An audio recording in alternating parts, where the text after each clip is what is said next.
Hi everyone, welcome back to the Market Chat podcast. I'm your host, Richard Moglen. Joining me here today is Jared Tendler, who is a high-level mental game performance coach. He's also the author of multiple books, including The Mental Game of Trading, which I highly recommend reading.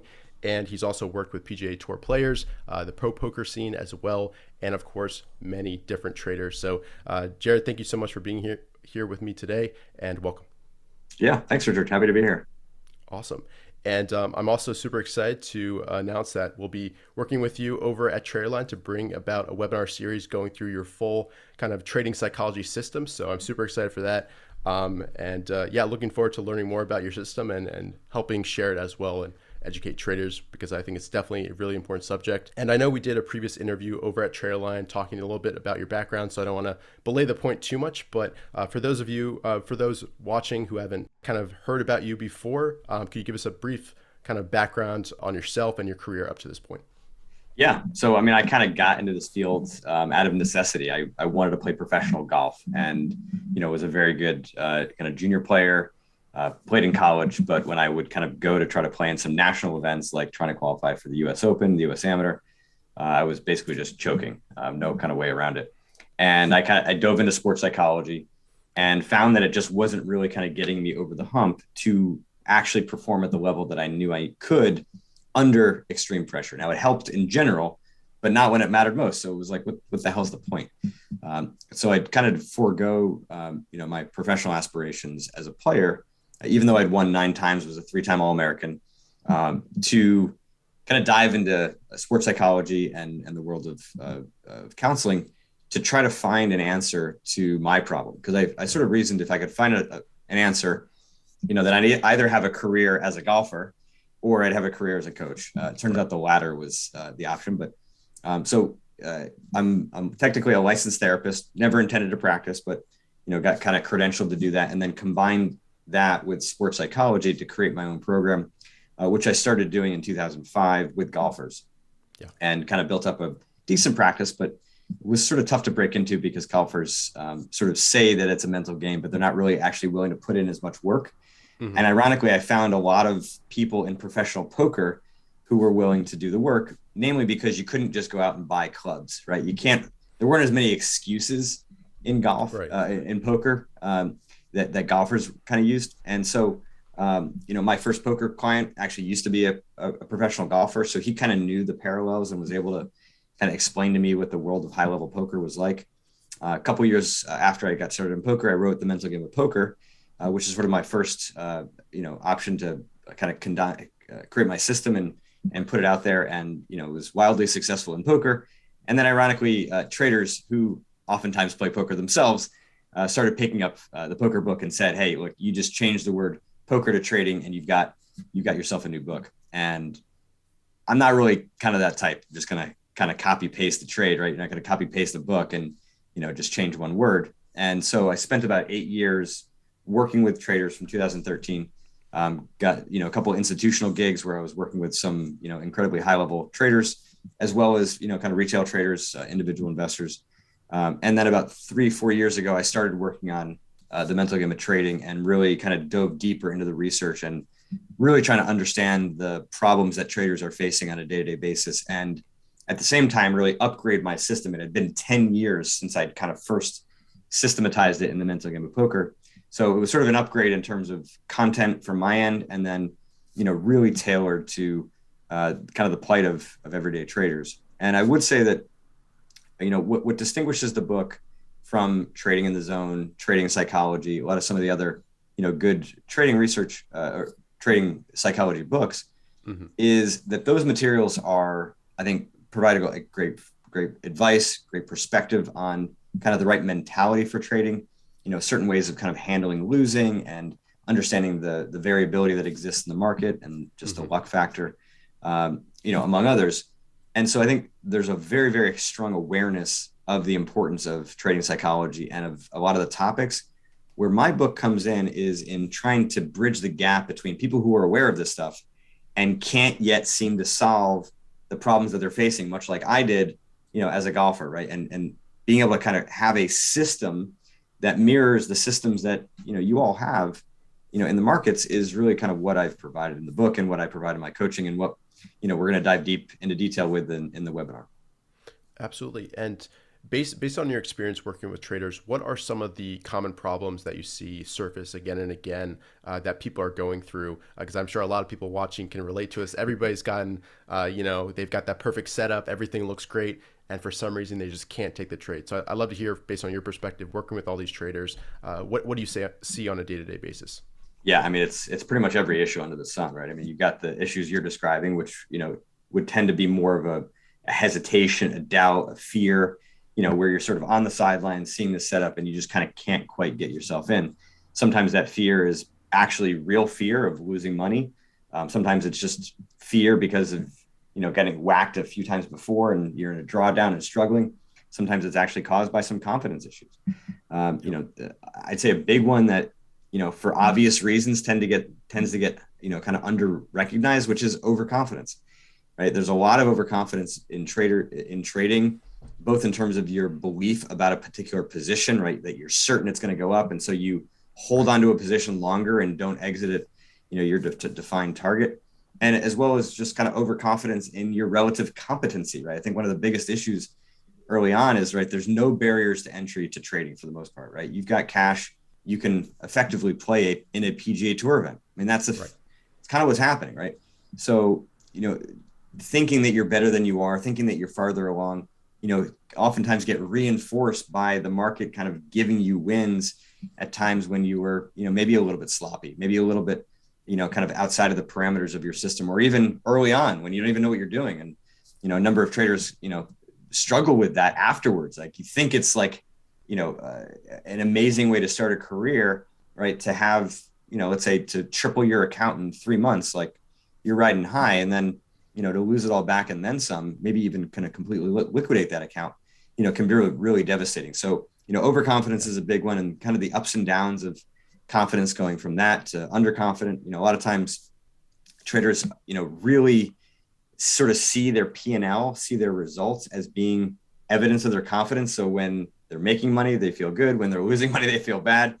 And it's sort of irrespective of how they're actually executing their strategy. Because, in factual reality, if you've got a system that's proven to work, you should feel really good when you're executing that system with high levels of proficiency and precision, regardless of whether you're making money or losing money. Obviously, you should feel a little bit better if you're making money, but there's sometimes just market forces that are, at play and not really anything to do with you. Anger is actually a big problem.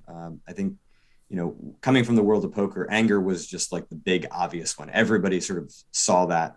And ironically, I think in trading, everybody sort of sees greed and fear, and fear kind of can sometimes hide anger, which sounds weird. But what will happen is, right, the scenario you described, you're sort of hesitating to get in. And then the anger comes after you see that position that you missed pay off. And then you start to kind of violate your system in the other direction, where you're jumping in too early. And that anger then can sort of snowball as you get stopped out, and maybe it happens repeatedly. And then revenge trading kicks in, and, it can become, a kind of a vicious cycle of, kind of fear on the one side and then anger on the other side, or just in general, right? Like, you feel there's this unfairness. So when, you don't get proper fill, whether that's getting in or getting out, things gap up, right? There's volatility in the market that you don't have full command of, full control of. And getting angry at that is, kind of getting angry at it raining, right? I mean, things that you can't control. Yeah. And so it's easy to sort of know these things, but the real bulk of my work, right, is kind of providing this sort of system that helps you kind of bridge that gap from being aware of your problems, being aware that they should be solved, being sort of generally aware of how you ought to be thinking, but yet not being able to do it in those critical moments when the emotions are running hot, right? It takes a kind of a more nuanced understanding of what the heck is happening in those moments, to really be able to solve those problems. Absolutely.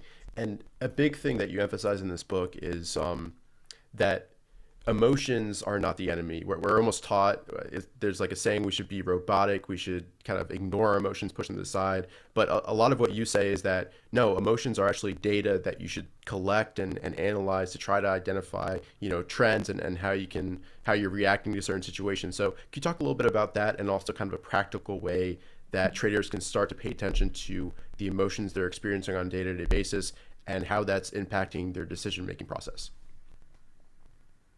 Yeah, and that's a great summary, sort of what I'm kind of asking for, right? Like a lot of people think of emotion being the problem, right? The fear, the anger, the overconfidence, the confidence issues, right? Thinking that that is the problem, when in actuality, it is just a signal or a symptom of what I call these underlying performance flaws. Now, sometimes the underlying piece is going to come from childhood or, personal issues, but like 98% of the book, in fact, the only time I mention personal stuff is really like literally the last section of the book.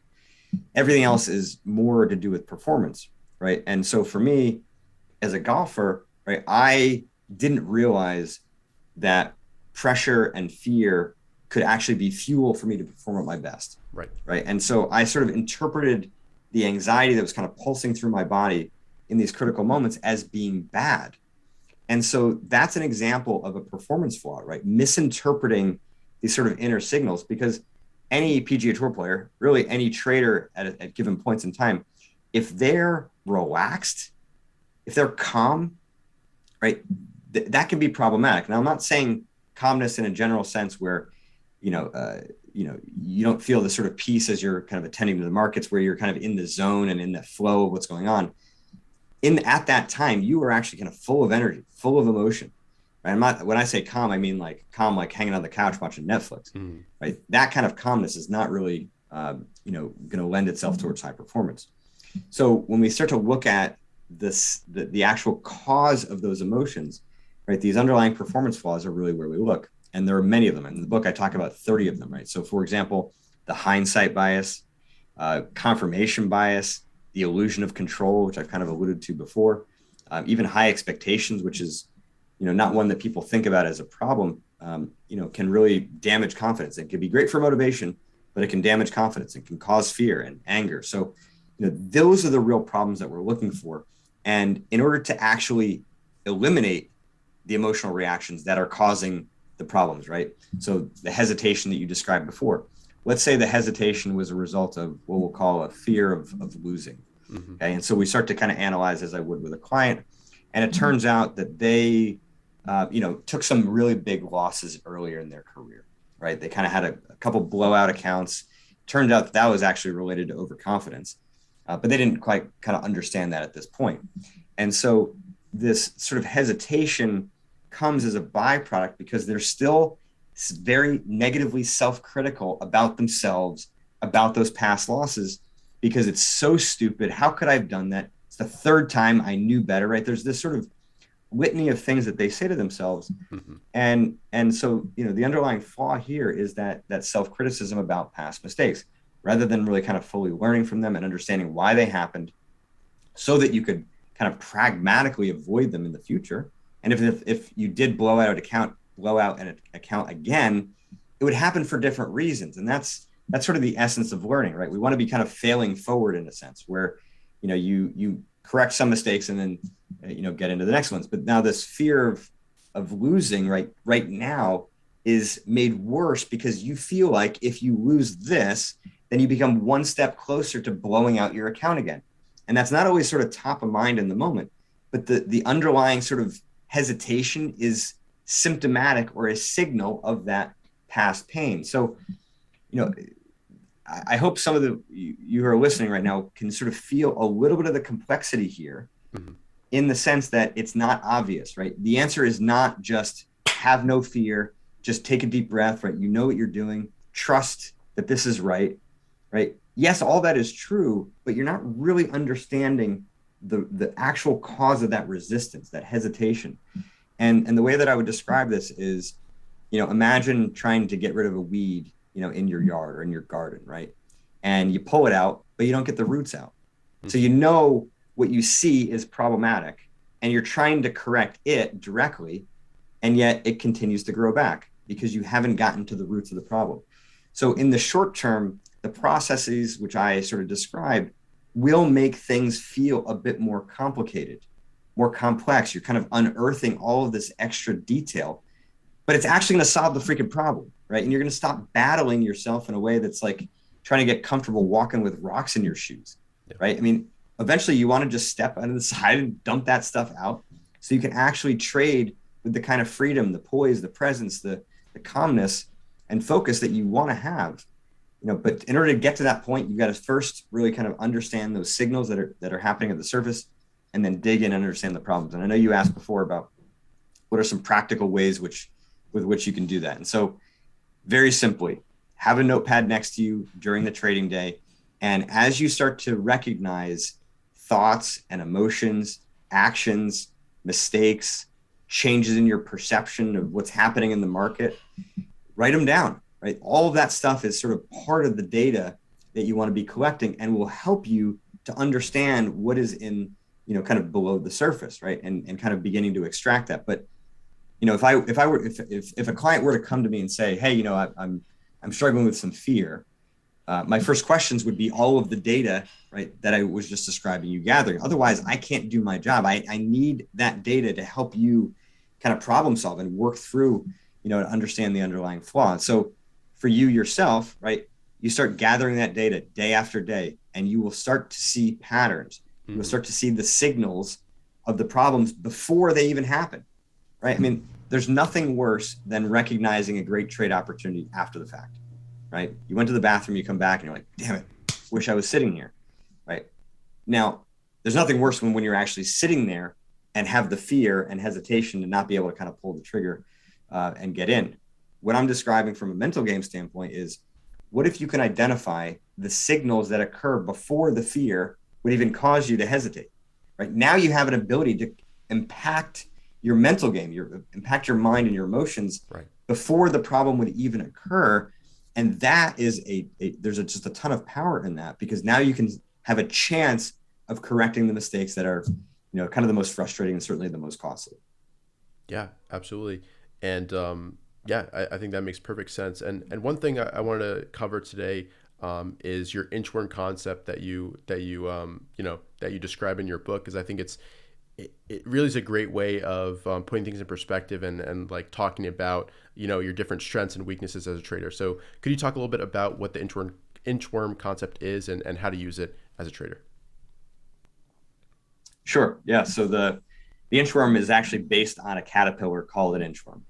You could kind of Google it, but basically it kind of walks in a slightly different way than a normal caterpillar would, kind of like crawling on the ground. It kind of has like legs at the front, legs at the back, and it kind of moves like this, almost like a little bit of a slinky going down the stairs.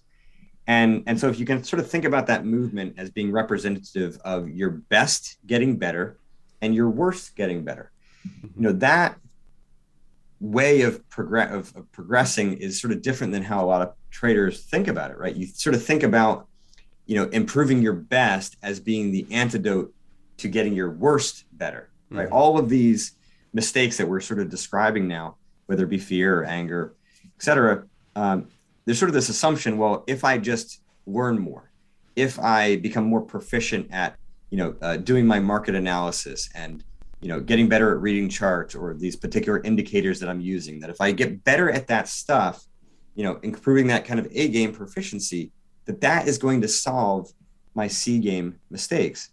And for some people, that is true.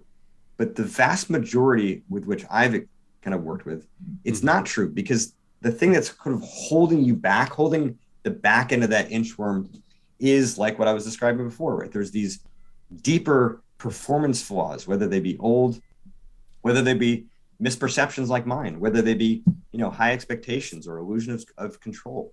Those things are kind of like freezing or paralyzing the back end of your inchworm or your C game. And it makes the progression really hard. And so you end up kind of going through these big ups and downs when the gap between your best and your worst is quite wide, right? If you think about you performing at your best and you think about you performing at your worst, if the gap between those 2 points is really wide, your performance by definition is going to be really inconsistent, because it's very difficult for you to consistently be at your best. It requires too much energy on a day-to-day basis. Like, you're actually burning more energy, and you are going to burn out faster than somebody that has a narrower range where their worst isn't quite so weak. You're going to have instances where, certainly far more frequently, where exactly what you ought to be doing, and yet you can't get yourself to do it. It's almost like I had clients who were quite literally yelling at themselves as they've trying to get them out of, trying to avoid them from getting into a position or getting out of the market, right? And they can't do it, right? It's like their mind and their actions are sort of disconnected. And the reason that happens is because the emotions are so intense, and it kind of paralyzes, that kind of execution. So, for me, the inchworm concept is sort of illustrative of the way that improvement needs to happen. It needs to include both improvement to the front end, but I think for a lot of traders, it really is putting the extra effort on improving that back end. I actually had one client who's discussed in the book. Just hearing about this concept became like kind of the light bulb moment for him. He was a guy who, kind of went through big ups and downs with regards to his work ethic. Right? It's sort of easy to, be a little bit lazy around, kind of pre-market prep. Yeah. Market gets a little choppy during the middle of the day. Sure, I'll go take a lunch break and, come back a couple hours later. And, one of the big reasons that, kind of seemingly lack of discipline, was able to kind of hang around was because anytime that, he sort of had that impulse to avoid doing what he needed to do, it sort of felt like a binary choice, right? Well, I'm not really kind of at my best today, so whatever. It's like not that big a deal. Yeah. But, you sort of zoom out and look at his goals, and it was clear that, under sort of a more sober look, there was a big gap between, his actions and the goals that he had set for himself. Right. And, the light bulb kind of turned on thinking about Inchworm and thinking about the idea that in those moments, he does not need to be in his A game. And I think that was part of the tension, was sort of the expectation that you're either at your best or who cares. And for me, the answer is suck less, right? In those moments where you suck, your goal is not to be your best. Your goal is just to suck a little bit less. So take 50 minutes instead of an hour at the lunch, spend an extra 5 minutes doing your pre-market prep, be, focused for 5 more minutes before you take a break. Just push yourself to be a little bit better in smaller spaces. And what happens over time is you can actually start to upgrade your performance. Right. And for him, that was kind of the big light bulb. It was like a change, right, in his perspective was the answer to, some of the discipline and, kind of malaise that kind of marked his trading. Yeah, it's doing the little things, and those little things can compound over time and really make a big difference and just raise that bottom line of performance. And I think there's so many good sports analogies, and I'm a big fan of soccer myself, football for everybody who's in Europe and elsewhere in the world. But there's a huge difference between Lionel Messi and his worst performance and even the best performances of somebody who's just middle of the table team. So the difference is the consistency is there with Lionel Messi. His top performance is going to be, world class, but even his worst performances, that bottom line, because he's practiced for so many years and has just so much natural ability and has worked so hard, his bell curve, that inchworm, is really tight. And that's what really sets people apart. And that's what creates those outstanding performances. So I love sports analogies, and I'm sure it's the same for poker, golf, everything. And of course, trading as well. Yeah, perfect. And I want to also ask you about any tips that people can take away when it comes to peak performance. I know you mentioned in your book, and we've chatted about it, planning in vacations, taking some time off dedicated from the market, from trading, and how important that is. So I'd love to hear your thoughts on that. I mean, to be at your best, you need the right amount of energy. I mean, there's just no way around it, right? And so I think the big shift that traders need to make in their minds, if they haven't already, is to be thinking about themselves like athletes, like performers, right? You are not paid like a salaried employee. So thinking that you've got to clock in at 9:30 and clock out at 4, or whatever the trading hours are for you, whatever, the pre-market prep and the, kind of post-session analysis and cool down needs to be. I mean, you do not need to be clocking in hours. That is not how you are paid. You are paid based on your performance. And so with that in mind, right, you have to be thinking about the factors that reliably help you to be at your best and more consistently allow you to be at your best.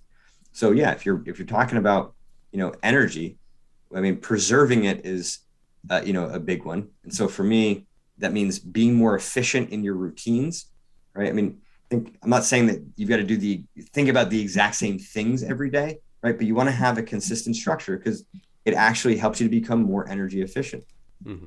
Taking small breaks throughout the day as well, right? If you're a scalper, I mean, it is hard to be scalping for 6-7 hours a day and to be doing that at a very high level, right? Even if you're just day trading and taking, 5, 10, 12 trades a day, right? It burns energy. There's a lot of attention gained, especially when you're in positions. I mean, I think this is a massively underappreciated amount of tension that you will feel when you are in a position, especially if you're watching the charts. So, find ways to preserve energy. For some clients, I've recommended, if you're in a position and you don't anticipate being in another one while that one is active, turn it off, turn off the monitors, go do some other work on the side that's more relaxing. Like, think about ways to be using and burning energy in ways that are maximally efficient for you, right? And so if there's actually nothing gained from you watching price just jump up and down, then go do something else. Preserve that emotional, mental capital. It certainly will help you perform better that day. But, day over day, week over week, if you're trying to consistently be at your best, you've got to look for sort of small edges in the way that you're burning energy. So energy is number one. Number two is the actual kind of space that you have in your mind is like the most valuable real estate you have. I think one of the big mistakes that a lot of traders make too is, consuming information from too many different sources, right? They've got, a chat room open here, whether from TraderLine or elsewhere. You've got Twitter, you've got Stream, you've got a Telegram account. You check in Reddit just to see what's going on there. And the information flow is overwhelming, in part because at times where you are at your best, you can manage it. But if there's a little bit of fatigue, man, it all of a sudden can become overwhelming. And the consequence is that your sensitivity, your ability to sort of perceive what is happening in the market, really gets dulled by the sort of overgrowth of information that's sort of collected in your brain. It's almost like, a Thanksgiving meal, or just like eating a very large meal where your stomach is sort of engorged. You can start to feel tired, right? Your body is organized around digesting all that food. Well, when your mind is full of energy, you can actually feel tired, even though you're not physically fatigued, because you're carrying the weight of all that data. So not only does it dull your senses, but it can actually kind of slow your thinking. It becomes a lot easier to make mistakes. So, the note taking that I talked about from, a mental standpoint can kind of help to offload some of that data. But I certainly recommend, kind of really slimming down the consumption of data on a day-to-day basis. And if you can't help yourself, then that's evidence of an underlying weakness in confidence, because you're sort of like looking for the answer when you don't really trust, your skills and competencies as much as you should. Yeah, I've never heard that metaphor before of like digesting content like that, but I think it's really applicable. And I think people, YouTube videos, social media, Twitter, Reddit, as you said, it can be information overload. And so, yeah, I always recommend during the trading day, especially the first hour when a lot of trades are happening and you want to be as focused as possible, turn that stuff off. I mean, that's for after hours when you want to study and learn more. But like you said, it can be too much sometimes. And I also wanted to ask you, I think the answers might be obvious, but what outside of trading in terms of, health and fitness, sleep, nutrition, can traders do to kind of be in the best shape they can be to trade effectively? Yeah, I'd love to hear your thoughts on that. I mean, sleep is number one. I think a lot of people operate in sleep deficits. And so, yeah, I would kind of challenge you to take, 7 to 14 days to prioritize your sleep and just see what happens. See if you can notice a difference on a day-to-day basis in the amount of energy that you have.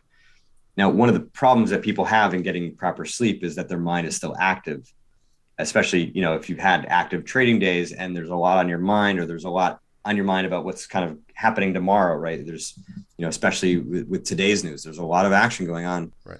And so it becomes very important that you're doing a proper cool down to the end of the trading day, right? Where you're taking notes down and really consolidating your ideas, and you're minimizing the amount of consumption, right, of data, sort of close to when you go to sleep. And so that you can kind of delay that until the morning. And so, yeah, preservation of sleep, I think, is a huge one. The exercise, the diet, things of that sort, I think are very personal, right? Yeah. And I would sort of call them more secondary factors in terms of what's going to kind of move the needle in terms of your ability to beat your best more often. But, you alluded to it before, right? The need to kind of take bigger chunks of time off. Yeah. Going back again to the, kind of professional athlete performer, kind of comparison, most athletes do not have seasons that run for an entire 12 months. And the ones that do, right, they still carve out weeks, sometimes months, where they're taking off.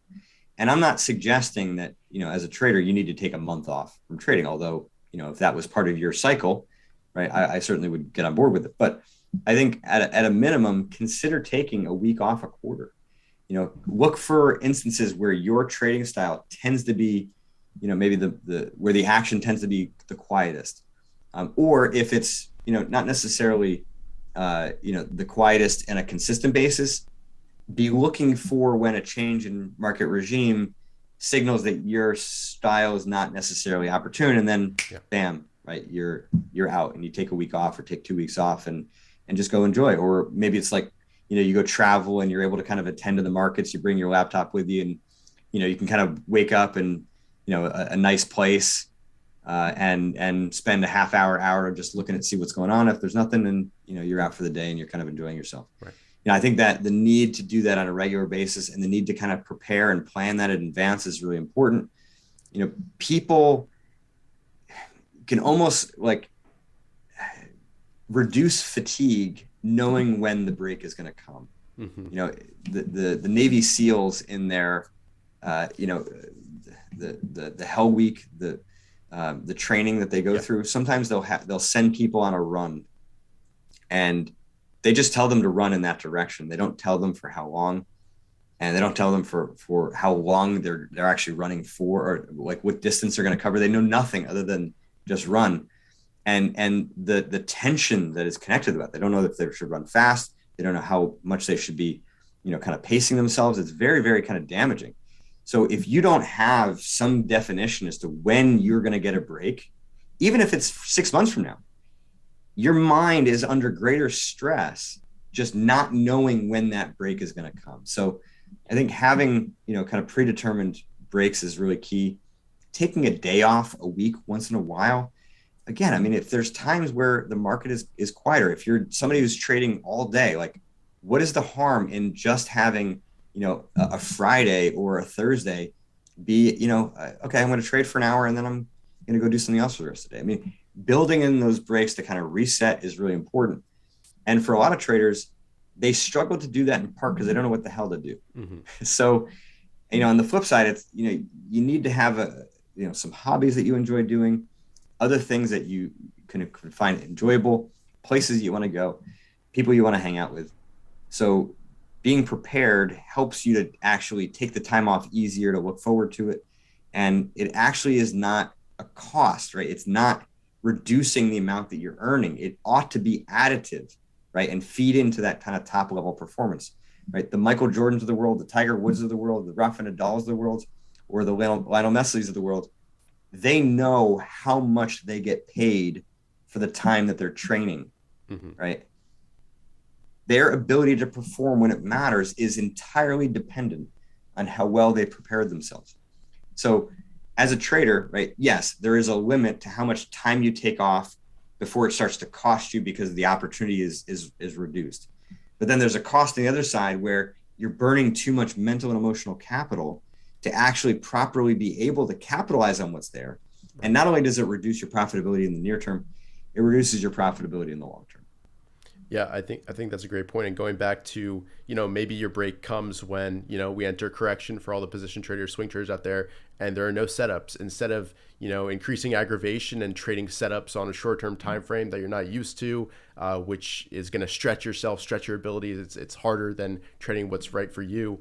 Take some time off. Go. I just did a bunch of rock climbing recently during this correction. Had a lot of fun with that. So yeah, I think that's super, super important and definitely underrated as well. And I see. Yeah, I mean, and how much sharper do you feel coming back?